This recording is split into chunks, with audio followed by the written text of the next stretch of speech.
కనుక బీజేపీకి ఓటేసినట్టయితే రాబోయే రోజుల్లో మొత్తం మానవ హక్కులను కానీ మానవ వినూత్నలను కానీ కోల్పోయే సందర్భాలు ఉన్నాయి. కాబట్టి నేను యావత్ భారత ప్రజలకు ఒకటే తెలియజేస్తున్నాను, ఎవరైతే మహిళలను అవగాహపరుస్తారో, ఎవరైతే మహిళలను అవమానిస్తారో, ఎవరైతే మహిళల యొక్క ఆత్మగౌరవం దెబ్బతినే విధంగా ఎవరైతే చేస్తారో వాళ్ళని మటుకు ఇలాంటి పదవులలో ఉంచకూడదు. ఇలాంటి వాళ్ళు రాజకీయ వ్యవస్థలోనే పనికిరారు. బీజేపీ నాయకులు వాళ్ళని కాపాడే ప్రయత్నం చేస్తున్నారు. కాబట్టి ఈరోజు మేడ్చల్ మహిళా కాంగ్రెస్ అధ్యక్షురాలుగా నేను ఒకటే ఖండిస్తున్నాను, ఆయనను వెంటనే సస్పెండ్ చేయాలి. ఎలాంటి పార్టీలో కూడా అతనికి స్థానం ఇవ్వకూడదు, అతను ప్రజాప్రతినిధిగా పనికిరాడు అనేసి అని చెప్పి నేను ఈ సందర్భంగా తెలియజేస్తున్నాను.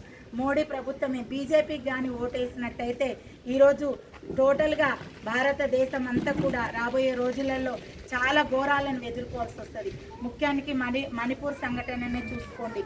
అక్కడ ఆ రాష్ట్రంలో మణిపూర్ రాష్ట్రంలో బీజేపీ ఉన్నప్పటికీ, కేంద్రంలో బీజేపీ ఉన్నప్పటికీ మహిళలపైన ఎన్నో అత్యాచారాలు జరిగినాయి. కాబట్టి ఈ ప్రజ్వల్ రేవణ్ అనే వ్యక్తిని వెంబటే అరెస్ట్ చేయాలి. ఇన్ని కేసులున్నా కూడా, ఆయన పైన ఎన్ని కేసులున్నా కూడా ఇప్పటి వరకు ఆయనను అరెస్ట్ చేయలేదు. కాబట్టి అరెస్ట్ చేయాలని చెప్పి మహిళా కాంగ్రెస్ తరఫున ముఖ్య కంటిగా ఖండిస్తున్నాం.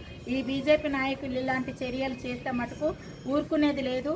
ఒక పార్టీ అధ్యక్షుడై ఉండి మహిళల పట్ల ఇట్లా అసభ్యంగా ప్రవర్తించడం అన్నది ఈరోజు యావత్ మహిళా లోకానికి సిగ్గుచేటుగా ఉంది. కాబట్టి మేము ఒకటే ఖండిస్తున్నాము, ఇతన్ని ఎంబటే అరెస్ట్ చేయాలి, ఇతన్ని కఠినంగా శిక్షించాలని మహిళా కాంగ్రెస్ తరఫున కోరుతున్నాం. జై కాంగ్రెస్, మహిళా కాంగ్రెస్, మహిళా కాంగ్రెస్, మహిళా కాంగ్రెస్, మహిళా కాంగ్రెస్.